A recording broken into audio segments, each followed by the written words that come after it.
Cool. I think we're good. Okay. Perfect. All right. Take me through your life. How do you want to be a cop? Take me through my life. Just the whole thing. We have, well, a couple minutes, but. A couple minutes, okay. Mm-hmm. So, at a young age, I knew that this is what I wanted to do. I just had a passion for law enforcement, just because of the way I saw other officers present themselves. They always seemed to just be solid, right? Uniforms were always crisp. These outer vests that we wear now, those weren't a thing when I was growing up. So the uniform was paramilitary, right? It's a uniform, so it's got to be well put together, creased, everything, right? So when I saw officers growing up, I was like, man, that's cool. I respect that just because of the way the person presented themselves. And then I got to learn what it is that they do, and it's not just out catching the bad guys. It's not just out with the car chases and all that kind of stuff. Paperwork. Right, a lot of paperwork. Didn't know that at the time, but most people wouldn't if they knew how just the sheer fact of you are investing your time to help others, right? So and that's the motto that I live by. So others can, right? So others can. So and that just always stood out to me. So it's like from a young age, that's like that's it. That's what I want to do. So, all right. So that's how you started out. First of all, take me through your daily occurrence. Like, you wake up, you go to work. What do you do? Man. As the DARE officer. So, as the school resource officer, my days start just shortly before school does. Because I need to be there before the building opens and make sure that the sites are good to go, doors are closed and locked that should be, that nobody's coming in, nobody's where they're not supposed to be, right? Yes. Just making the rounds. Making rounds, checking emails, getting any type of information that I may need before students actually start coming into the building, because, I might need to talk to this student, I might need to keep an eye on said student, I might need to go talk to a staff member about who knows. So, checking all my messages, depending on what school it is and the time of the year, DARE class, right? So I remember that. Some of those DARE classes are starting right out in the morning, first hour, and then some of them aren't till later on. So it just kind of depends upon where I'm at and what I've got going on. I remember having you in, I think it was Miss King's class in science, sixth grade? Mm-hmm. That would have been 6th grade. Mm-hmm. Yeah, I just remember you, every Thursday you'd come in and talk to us. Right on. Yeah, give me some stories. What have you been involved in? If you had not necessarily, we'll go favorite person you've come in contact with while on the job. Or not favorite person, favorite occurrence.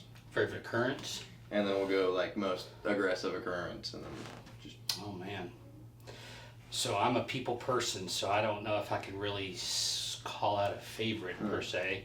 I like all kinds of people, and I've encountered a lot of people in the past 7 years that I've been assigned as the SRO, right? So 15 years with the police department, and then 7 years being assigned to the schools as the SRO. So I've come in contact with a lot of people. A lot of people, a lot of situations. So I'm assuming being SRO is the resource officer. Yes. Okay, so assuming with that, you can't necessarily go into detail about some of the kids that you've come in contact with, but... Well, not necessarily details or names, but no, not names, but I can definitely range from just those casual, friendly encounters, all the way to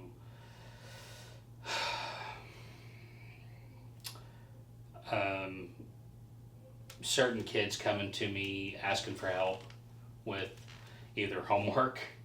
I've had requests for homework. I've had requests for home life. You know, hey, I've got this going on at home. How do I handle that? You know, what do I need to do?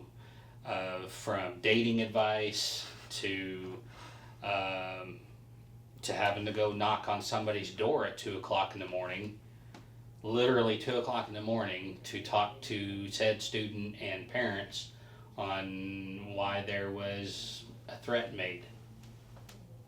You know, threat towards another student or a threat towards the school in general. So it just kind of ranges from there. But I've had a lot of encounters. A lot of encounters. Yeah, what's your most like exhilarating when your heart's been going the fastest? It can be on the job beforehand or the SRO, but just like whenever you felt that like most intense moment as being a police officer. I would definitely have to say when there's a 911 call from a school or on the, not sure if you're aware of it. Have you ever heard of the rave panic system? Fill me in. Okay.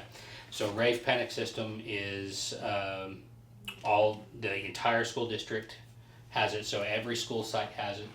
The administrators and some teachers have it. I have it on my phone. But it's where a person can call, or just a simple app, push a button to either call for medical help, call for fire, call for general police, or there's an active shooting on campus. And when a button is pushed on that system, no matter what it is, given my position, I get those notifications. So it's like a nuclear plant alarm going off on my phone. Automatically. So it is very obnoxious, very loud. Do you get the location of the event? Yep. I get immediate information as to who activated it, where they are. It's what we call a geofence. So it'll show exactly where that person is. You get that on my phone for you. Right. Just in case. There you go. I'm bleeding. Help me. So, we've had situations in the past where somebody thought that maybe somebody had been armed with a weapon, or somebody had reason to push that lockdown button, like we need to go on lockdown right now. And I get that, and it's going off. I'm like, oh my gosh, all right, what's going on? Because I may be at another school site, but I need to get out of this building, get to my car, drive all the way here while I'm still obtaining all of this information on what's going on, where do I need to be, because not all the time do I need to come through the front entrance of this building. So side door. Right. Do I need to come through a side door, the back door, the cafeteria door? What's going on? Where's, just all the little details. All the little details that make up a big situation, right? So in the meantime, you've also got every other officer that's en route trying to figure out the same information, but they're calling me. So my phones are going off like crazy. The radio's going off like crazy. Getting here as fast as I can with lights and sirens going while I'm still having to pay attention to other public for due regard of safety, right? Right. And where am I going and what am I looking for, right? So case in point, like specific clothes on someone, hoodies, hat, physical description, anything. You get all that information and you just can't. We had a teacher one year that called 911 and from here in the high school said that she was pretty sure she heard a shotgun blast and it sounded like it was coming from the parking lot. So, right? I mean, the whole department, we're here. Well, we've got classes in the process of transition. It was a passing period. Yeah, passing period. So we've got kids in the parking lot. We've got kids in their cars. I've got kids out on the field for athletics. What are we doing? Who's my suspect? Right. Is there a suspect? Do we have any victims? Is there anybody injured? where are we sending all these kids? They have no clue that we're in lockdown, right? So all of these factors come into play. Start sending officers into the building. What do we need to do, right? So I mean, so it's just, there's so much going on in such a small amount of time that, I mean, it really gets that blood pumping. It's hard to focus and understand what's happening. There's a lot of stuff going on. What ended up being the situation? Was it just a backfire? Bus barn. Bus barn, something with the shed? Yeah. Nice. Bus barn was removing a front end loader bucket off a little tractor, and I mean, it just dropped and it hit the ground. That would have probably... So from the inside, it sounded... Right. Is it better for them to be safe than sorry? Like, absolutely. Yeah, Every much time. rather than Every just, time. oh, that may have been just Absolutely. something outside of the bus barn. That's why we're here. That's what we do. To get your heart racing for no reason. But in case there is a reason, Absolutely. it's better to have. Absolutely. Better to have it than not. But That's my philosophy. It's better to have and not need than to need and not have. Right. That's great. What's your most heartwarming story about a kid that you can't share the name, or an adult that you can't share the name, but just some event that happened that you just gave you more faith in humanity? Because I know you see more stuff that lessens it than improves on it. But Sure.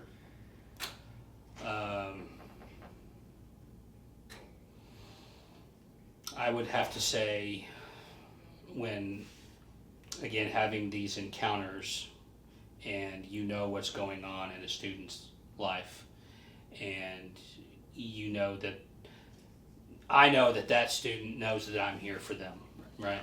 So when I see this student approaching, maybe in the hall, and I can tell, oh, today's not a good day, you know, we're having a hard time, and that student just notices that I was there, and just comes up and just collapses in your arms, you know, just holds on to you as like second skin, and just bawls their eyes out, and you already know what's going on, right? So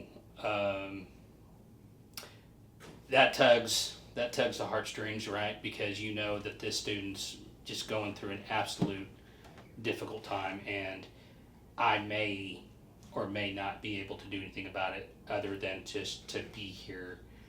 be the rock. Just to be the rock, right? Be there. Now, turns out that can talk to the family and get them involved in what's going on, and turns out that parents are struggling more than what the student is, and having the resources and the connections to get them connected to people that could actually help them more than what I could. That's what it's all about for me.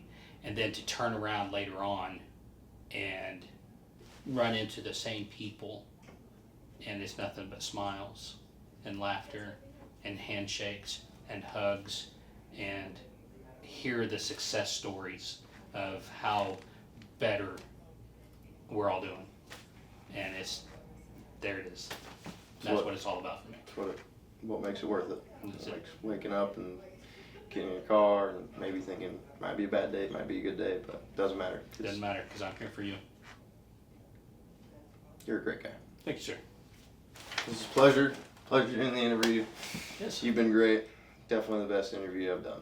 Well, thank you. I appreciate that. Tug on my heart. Tug on the heartstrings. Terrible. All right, buddy. Thank you so much. Oh, absolutely.